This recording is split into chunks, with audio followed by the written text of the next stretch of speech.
अब जो कि प्रेसिडेंट है हमारे KHMA के, प्रोग्राम को आगे बढ़ाते हुए अब दावत देता हूँ कि KHMA के मेंबर जनाब डॉक्टर तौसीफ़ हाशमी साहब को, जो कि इलामात की अहमियत के मतलब आज हमें मज़ीद उस पिछला जो हमारा था चल रहा उसको आगे बढ़ाएंगे और उसकी अहमियत के बारे में आज हमें बताएंगे। बहुत शुक्रिया जी तौसीफ़ हाशमी साहब।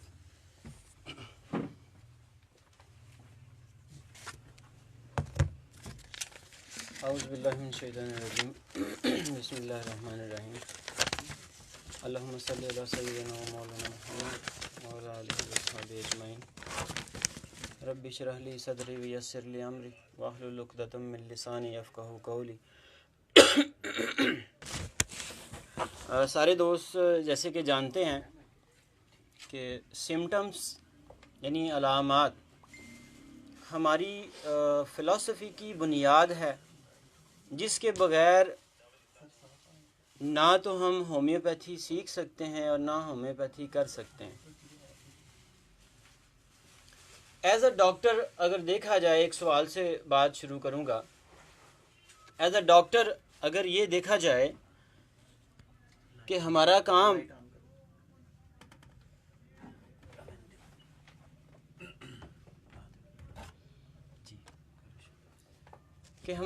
एज ए डॉक्टर है क्या, तो क्या कहेंगे आप इसके ऊपर? एज अ डॉक्टर अगर मरीज़ मेरे पास आया है तो मैंने क्या करना है, मैंने उसको क्या करना है, ये क्वेश्चन है। तो मैं इसका आंसर आपको इस अंदाज से दूंगा कि हमारा काम है प्रिस्क्राइब करना। आप एग्री करते हैं मेरा ख्याल इससे?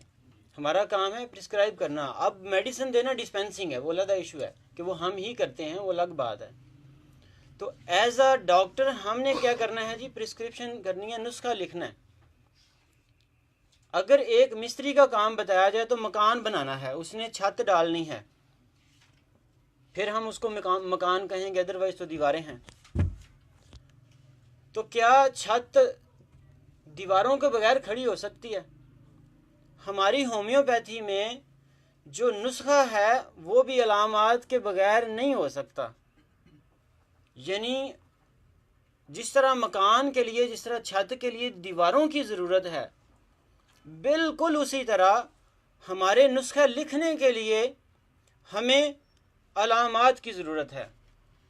अगर मैं आपसे यहाँ सवाल ये करूँ कि अगर दीवारें ना हों तो क्या छत हो सकती है? कोई और हल होता है कि पिलर्स खड़े कर दिए जाएं, दीवारें बाद में बन जाएंगी। यानी वो सतून जो उसके लिए ज़रूरी है, जो पिलर्स छत को खड़ा करने के लिए ज़रूरी हैं, वो भी हों तो गुजारा हो जाता है। इसका मतलब है दीवारों की अहमियत कम पड़ गई पिलर्स के मुकाबले में।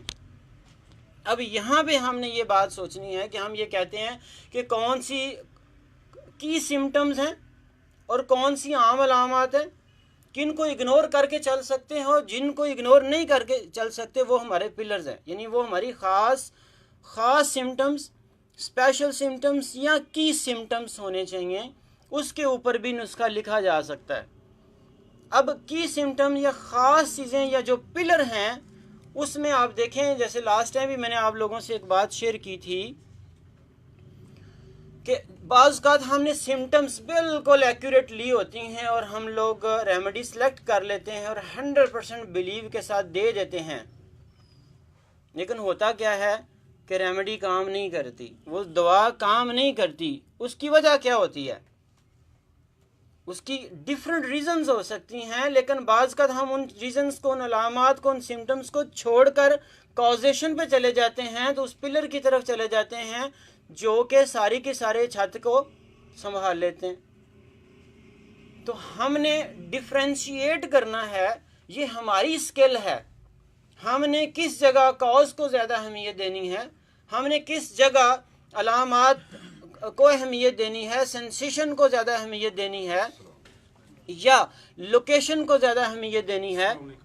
बाज़ औक़ात दर्द हमारे घुटने में होता है। अब लोकेशन और सेंसेशन में ज़रा देख लें, बाज़ औक़ात दर्द कहाँ पे है? घुटने में है, लेकिन हम उसकी माइंड सिम्टम के ऊपर जाके मेडिसिन सेलेक्ट करते हैं और घुटने का दर्द ठीक हो जाता है।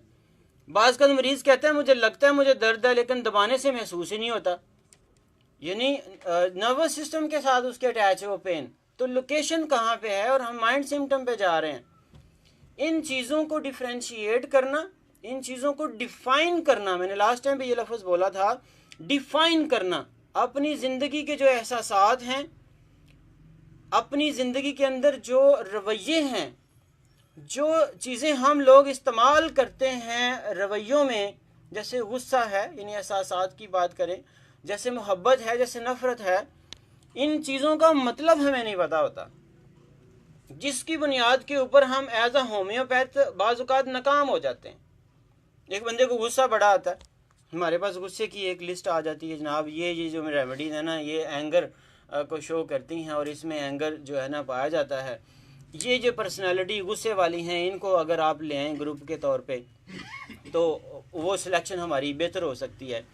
यानी इन चीज़ों को डिफ़ाइन करना, अगर हमें पता चल जाए गुस्से का मतलब क्या है, हसद का मतलब क्या है, अगर एक बंदे में ग्रीड ज़्यादा है, लालच, उसका मतलब क्या है, उन चीज़ों को भी आज थोड़ा थोड़ा, मैं आज क्योंकि ज़्यादा टाइम नहीं है मेरे पास, मेरे सीनियर भी माशाल्लाह उनका एक बड़ा अच्छा मैं भी शौक़ के साथ उनका सुनता हूँ लेक्चर, तो सिर्फ 15 मिनट मैक्सिमम मेरा होगा ये टॉपिक उसी चीज़ों को।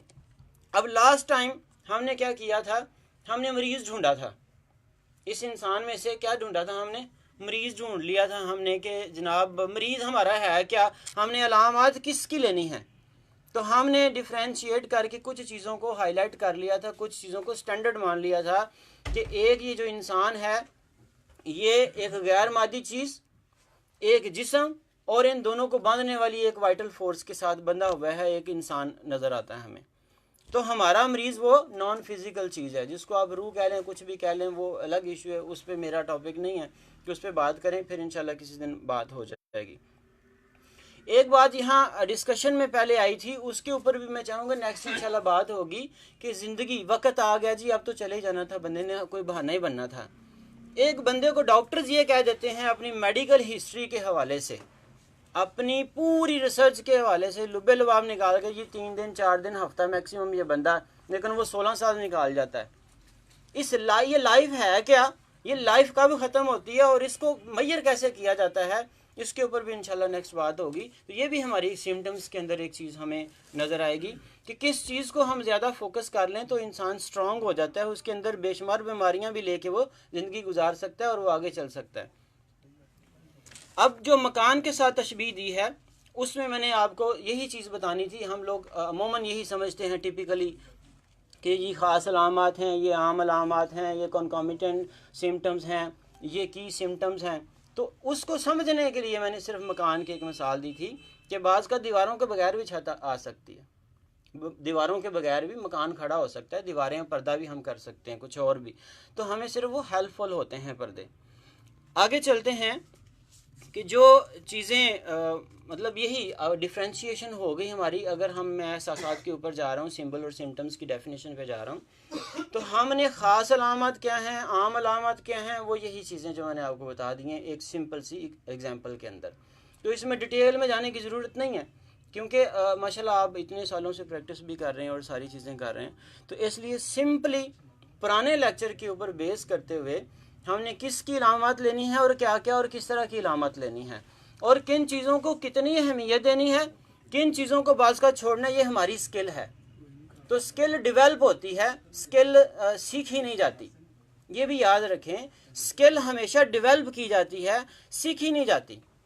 सीखते हैं, जैसे मैंने लास्ट टाइम भी बताया था कि नोइंग ऑफ फैक्ट्स जो है ना वो इल्म नहीं होता, वो स्किल नहीं होती। ट्रेनिंग ऑफ माइंड हमारी नॉलेज होता है, training of mind, training of mind ही हमारी स्किल होती है और यही डेवलप होती है। आप अंदाज़ा कर लें, डाटा यानी वो फैक्ट्स, हकायक, उनका जानना, उनको जानने के बाद अपनी जो हमारी प्रीवियस डिक्शनरी होती है, जो हमारा माइंड सेट होता है, उस माइंड सेट के साथ उस हम नए डाटे को कंपाइल करते हैं और कहते हैं नहीं नहीं ये बात तो ठीक नहीं है, ये हो ही नहीं सकती ठीक। हम क्यों कह रहे होते हैं? फरिश्तों को अल्लाह ने जब बताया ना कि हज़रत आदम अलैहिस्सलाम, यानी आदम को मैंने पैदा करना, तो फरिश्तों ने कहा था कि अल्लाह ये तो फितना पैदा करेगा, ये तो लड़ाई झगड़े करेगा, ये तो कत्लो गारत करेगा, अभी आदम बना नहीं है, ज़मीन पे आया नहीं है, कत्लो गारत हुई नहीं, कैसे पता चल गया था? जो उनका इल्म था। इसी तरह हम भी फैसला करते हैं कि जो बात अब हो रही है ये ठीक नहीं है, क्योंकि हमारा प्रीवियस नॉलेज हमें उसकी इजाज़त ही नहीं दे रहा मानने को। तो हम जब उस नए डाटे को, नए हकायक को कंपाइल करते हैं अपनी मेमोरी के साथ, अपने उस कॉन्शियस जो हमारा बिल्ड हुआ होता है, जो हमारा जो स्किल्स बिल्ड होती हैं, उनकी कसवटी के ऊपर रखते हैं, तो हमें पता चलता है नहीं ये बात ठीक है या ठीक नहीं है। तो दूसरी चीज़, हम कंपाइलेशन के बाद इल्म बनाते हैं, अदरवाइज हम उसे रद्दी में फेंक देते हैं, नहीं नहीं ये हमारे काम की बात नहीं है। तीसरी चीज़ जो है वो शऊर है। शऊर कैसे आता है? ये वो सिम्टम्स का हमारा जो है लेवल है कि एक जो हकायक हैं वो मरीज पता नहीं कितनी स्टोरियां सुना देगा आपको, आम अलामत है। आपने क्या लेना है? आपकी स्किल उसको इजाज़त देगी कि ये मेरे लिए ठीक है, ये ठीक नहीं है। ऐसे ही होता है डॉक्टर साहबान। अब तीसरी चीज़ शऊर है, किस चीज़ को अहमियत देनी है और किस चीज़ को अहमियत नहीं देनी, ये आपकी स्किल है, आपका शऊर है। किस तरह से फैसला करना है, डिसीजन मेकिंग पावर कैसे आनी है, ये चीज़ें आपकी स्किल हैं। और आपका जो मतलब जिसकी बुनियाद के ऊपर आप माहिर गिने जाएंगे, ये वो चीज़ है। सिम्टम क्या होता है? अगर इसको डिफाइन किया जाए विद इन अ लाइन्स, कहते जी, a symptom is any objective evidence of disease. Subjective evidence of disease is called symptom. गौर कर लीजिएगा, यानी सारी जो गुफ्तगू थी ना, ये एक फिक्रे में सारी की सारी क्या है जी? Subjective evidence of a disease is called symptom. Next बात, साइन क्या है? सॉरी,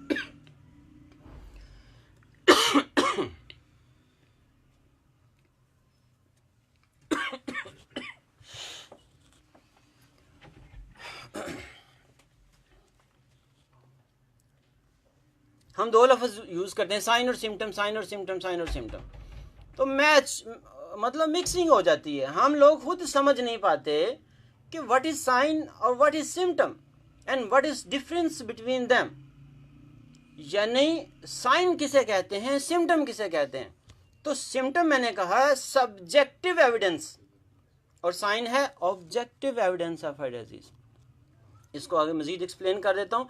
यही समझने के बाद मेरा लेक्चर ख़त्म है, क्योंकि मैंने बात करनी थी सिम्टम। लेनी किसकी है सिम्टम, लेनी किस तरह से हैं, और कौन कौन सी लामत ख़ास हैं, आम हैं, वो मैंने आपको एग्जाम्पलरी समझा दी बात। अब साइन और सिम्टम की एग्जैक्ट डेफिनेशन के ऊपर हम आ गए। जिस बात पे मैंने शुरू से जोर दिया था कि जब तक आप डिफाइन नहीं करेंगे चीज़ों को, तब तक आप समझ ही नहीं पाएंगे और आगे लेके चल नहीं सकते। तो सिम्टम क्या है? Subjective evidence of a disease. और साइन क्या है? Is any objective evidence of a disease. Therefore a symptom is a phenomena that, thank you,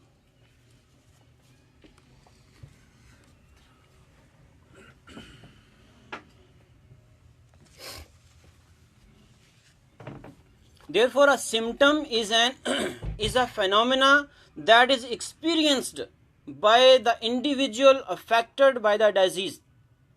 बंदा कहता जी मुझे यहाँ दर्द हो रही है, तो subjective evidence of a disease, उसने एक्सपीरियंस किया ना कि मुझे दर्द हो रही है, एक इंडिविजुअल ने, तो इसको हम सिम्टम बोलते हैं। ठीक है जी। नेक्स्ट, अगर कोई कहे किसी को लोअर बैक पेन है और एक को ब्लीडिंग हो रही है, जो चीज़ नज़र आ रही है वो क्या है? साइन है। जो आपको तलाश करनी पड़े, पूछनी पड़े, इंक्वायर करनी पड़े, that is symptom in easy word. तो यहाँ पे क्या है? Therefore a symptom is a phenomena that is experienced by the individual affected by the disease, while a sign is a phenomena that can be detected by someone other than the individual affected by the disease। तो मैंने क्या कहा? Subjective evidence क्या है? Symptom. Objective evidence क्या है? Sign. Subjective evidence individual जो सफ़र कर रहा है, जिसको पेश आ रहा है, जिसके साथ बीत रही है, वो बता रहा है। ठीक है जी। और साइन क्या है, उस इंडिविजुअल से हट के कोई बंदा अगर कुछ चीज़ तलाश करता है, देखता है या उसको नज़र आ रही है, तो वो क्या है, साइन है। Medical definition of symptom, symptom any subjective evidence of disease. In contrast, a sign is objective. Blood coming out a nostril is a sign. Blood कहीं से आ रहा है, nostril से आ रहा है, तो sign है. If is apparent to the patient, physician and others, यानी ये सारे लोगों को नज़र आ रहा है, physician को भी नज़र आ रहा है, दूसरे लोगों को भी नज़र आ रहा है, जैसे मैंने पहले आपके साथ ये डिस्कस कर लिया था. नेक्स्ट चीज़ क्या है जी, anxiety, low back pain and fatigue, ये क्या है, और all symptoms only the patient can perceive them, ये क्या है, ये सिर्फ पेशेंट ही बता सकता है फटीग को, एंग्जाइटी को. हाँ, हमारा एक्सपीरियंस है, ये बंदे के सार ऐसे नज़र आ रहे हैं जैसे ये डिप्रेशन में है, वो अलग इशू है, लेकिन जिसको बीत रही है, अगर वो चीज़ जो बता रहा है वो क्या है, सिम्टम है. Both sign and symbol are graphical representation but people often use them interchangeably. जैसे मैंने कहा कि हम गटमट कर देते हैं इनको, ये दोनों डिफरेंट चीज़ें हैं. The main difference between two is that sign is a language on its own and it is used to communicate something to people, while a symbol is subjective in nature and often require interpretation. मरीज कह रहा जी कलेजा डुबदा पे, दिल डुबन दिया, हाथ तो इतने हैगा, तो क्या ज़रूरत पड़ेगी, इंटरप्रेट करने की ज़रूरत पड़ेगी. मतलब कहाँ ये मतलब क्या हो रहा है साथ, आपको वॉमिटिंग हो रही है, यानी इंटरप्रेट करने की, उसको तर्जमा करने की ज़रूरत पड़ेगी, उसको मज़ीद इंक्वायर करने की ज़रूरत पड़ेगी. ये सिम्टम है. ठीक है. बाकी जो साइन है वो क्या है, ब्लीडिंग हो रही तो हो रही है, इंजरी हुई है, चोट लगी, जख्म है, कट नज़र आ रहा है, तो अब वो उससे पूछें या ना पूछें, हम कह सकते हैं जी जख्म हुआ है, चोट लग गई, इंजरी होगी, कट लग गया. तो जो सिम्टम है वो क्या है, इंटरप्रेट करने की ज़रूरत पड़ेगी. बात करो मरीज़ कुछ कह रहा है, लेकिन आपने जाना है अंदर उसके. मसलन एक पेशेंट आ जाता है, फीमेल है, नौमलूद बच्चे को लेके आ जाती है, वो कहती थी इसके पेट में दर्द होती है, रात को ये रोना शुरू कर देता है, आप पेट दर्द की दवाई दे देंगे, इंक्वायर करेंगे ना जी, तो इंटरप्रेट करने की ज़रूरत पड़ेगी ना जी. एक पेशेंट मेरे एक्सपीरियंस में ये आया, बच्चे की वो जो रात को रोता है, दूध पीने ही लगता है तो छोड़ देता है, इसके पेट में दर्द है तो इसका कोई इलाज कर दें. मैंने कहा इसके पेट में दर्द है, आपको कैसे पता है? मुझे पता होता है जी. मैंने कहा मेरा मतलब ये नहीं कि आपको पता नहीं होता, मेरा मतलब ये है कि कौन सा एविडेंस आपको मिला है, किस दलील के तहत आप ये बात कर सकते हैं कि वाकया ही पेट में ही दर्द है, कोई और मसला नहीं है. तो उन्होंने ये बताया जी वो दूध छोड़ देता है, थोड़ी देर बाद वो इकट्ठा होता है, फिर रोना शुरू कर देता है, फिर दूध पी के चुप कर देता है. तो मैंने कहा इसको तो ज़ुकाम है, इसके तो नज़ल बंद है. ठीक है ना जी. तो कहने का मतलब ये है कि सिम्टम को आपको इंटरप्रेट करना पड़ेगा, मस्ट है. फिर ये सिम्टम्स की बात सारी यहाँ तक ख़त्म हो गई. मैं ज़्यादा डिटेल में इसलिए भी नहीं जा रहा, ये चीज़ें आप लोगों को पता हैं. दूसरी बात, जितने टाइम में हमने ज़्यादा से ज़्यादा लोगों को सुनना होता है, हमारे फ़ायदे की बात है. तो दो चीज़ें सिर्फ आपके सामने, छोटी छोटी डेफिनेशन रखने के बाद, कि जो मैंने कहा था कि आप एहसासात को डिफ़ाइन करें, जो चीज़ें हम रोज़मर्रा में यूज़ करते हैं, जो हमारे साथ अटैच्ड हैं, उनको जब तक डिफ़ाइन नहीं करेंगे तब तक आप ज़िंदगी नहीं गुजार सकेंगे, आप डिसीजन मेक नहीं कर सकेंगे. तो फियर क्या होता है, खौफ किसे कहते हैं, डेफिनेशन क्या है, जब तक डिफाइन नहीं करते. डेफिनेशन वो चीज़ होती है किसी भी सिनेरियो में रखें आपको रिजल्ट वही मिले, ये डेफिनेशन होती है. ये नहीं है यहाँ बैठे तो मतलब सही दे रही है, लेकिन किसी और माहौल में बैठे तो फियर का आपकी डेफिनेशन ही ख़राब हो जाए. तो फियर क्या है, fear is a feeling induced by perceived danger. कोई इंडिविजुअल जब कोई डेंजर परसीव करता है, डेंजर फील करता है, तो उसके नतीजे में जो रिएक्ट है वो हमारा फियर है. ऐसे ही है जी. अगर कोई बंदा आगे खौफ कहता है जी मुझे तो डर बड़ा लगता है, आप डर के ऊपर दवाई दे देंगे, आप पूछेंगे किससे डर लगता है, क्या चीज़ नज़र आती है, डरावने ख्वाब आते हैं या कोई चीज़ आके डराती है, तो इंक्वायर करना पड़ेगा. तो क्या है जी, एक इंडिविजुअल परसीव करता है डेंजर, और उसके रिएक्शन में जब वो रेजिस्टेंस जो क्रिएट होती है उसके अंदर, उसकी बॉडी में फिजिकली और मेंटली, वो क्या कहलाएगा? Fear. Fear is a feeling induced by perceived danger or threat that occurs in certain types of organisms, which causes a change in metabolic and organic function and ultimately a change in behavior. आप समझते हैं जब खौफ में इंसान मुब्तला हो जाता है तो उसकी मेंटल कैफियत भी चेंज हो जाती है और उसके बाद उसकी फिजिकल बिहेवियर भी चेंज हो जाता है. फिजिकल बिहेवियर भी और मॉरल बिहेवियर भी उसका चेंज हो जाता है. यानी एक बंदे को पता है कि अगला बंदा थप्पड़ मारेगा, वो पहले थप्पड़ तैयार कर लेगा कि अगर ये मारेगा तो मैं भी बदला दूंगा, मैं भी डिफेंड करूंगा. या वो अगर उसे ये पता है कि मैं इसको मार नहीं सकता, वो लेट्स से टीचर है तो बच्चे को पता है कि मैंने तो इसको रिएक्शन में थप्पड़ नहीं मारना, तो पहले से अपने आप को डिफेंड कर लेता है. इट मीन्स को जो फियर, उस डेंजर को, उस थ्रेट को परसीव करने के बाद जो रिएक्शन बिल्ड होता है मेंटली, फिजिकली और मॉरली, वो हमारा फियर कहलाएगा. और ये चेंज कर सकता है हमारे मेंटल बिहेवियर को, फिजिकल बिहेवियर को और मॉरल बिहेवियर को. तीनों चीज़ों को चेंज कर सकता है.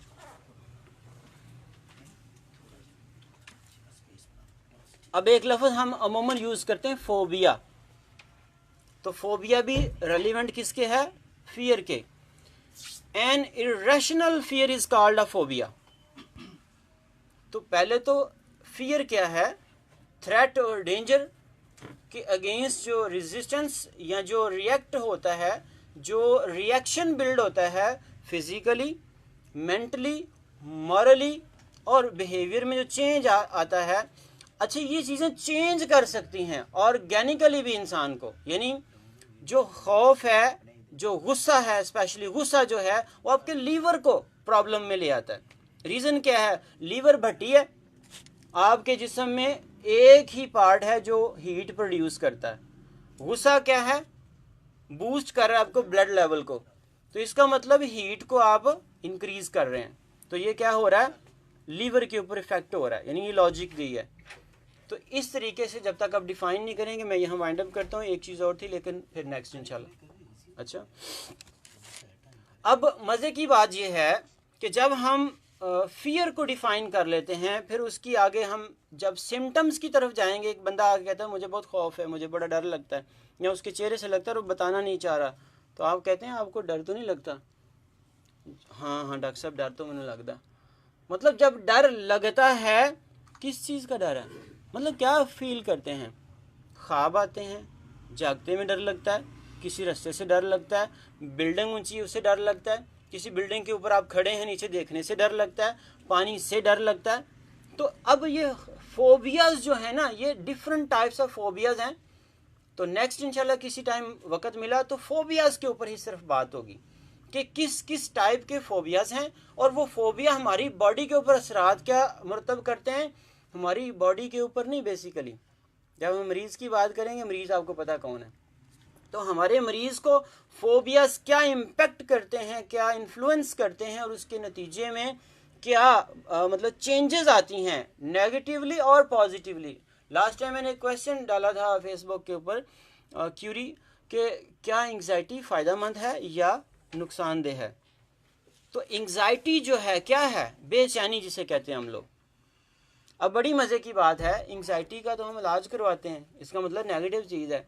एंग्जाइटी एक लेवल तक आपके फ़ायदे में है. एंग्जाइटी, बेचैनी एक लेवल तक आपके फ़ायदे में है कि आपको बेचैन करके यहाँ तक ले आई है. स्टूडेंट को बेचैन करके इतना पढ़ने पे मजबूर किया कि वो फर्स्ट आ गया. एंग्जाइटी एक लेवल पे इतनी बेचैनी जो है इतनी फ़ायदेमंद है कि एक बंदे को रेस में उसने दौड़ा के फर्स्ट ले आया है. तो एक लेवल तक एंग्जाइटी ठीक है जब वो उसके कंट्रोल से बाहर हो जाती है. गुस्सा एक लेवल तक ठीक है, आप अपने बच्चों की तरबियत नहीं कर सकते जब तक आप स्ट्रिक्ट नहीं होते, सीरियसपन और थोड़ा सा आपको वो गुस्से वाली के बच्चों को पता हो कि आप गुस्सा आ गया तो आप ठीक हो जाना। तो जब आपके कंट्रोल से चीज़ें बाहर होती हैं, वो चाहे फियर हो, वो चाहे गुस्सा हो, वो चाहे लव हो, जब आपके कंट्रोल से बाहर होती हैं तो फिर ब्लंडर हो जाते हैं। और इशारा हो गया है, मैं यहीं पे वाइंड अप करता हूँ। बात आ गई थी, जैसे मैंने कहा लव, तो लव क्या है? Define love by thinking of what it means to you. The dictionary defines love as several ways in which we use the word. For example, love is a strong positive emotion. एक जज्बा है, एक एहसास है towards something, towards some people, towards someone. ठीक है जी। तो इसको हमने, अगर हमारे बस से बाहर है तो क्या है? ब्लंडर है। अगर कंट्रोल में है तो ठीक है। प्रॉब्लम वहीं पे आएगा जहां हमारे कंट्रोल से बाहर हो जाएगी बात। थैंक यू सो मच, बहुत शुक्रिया।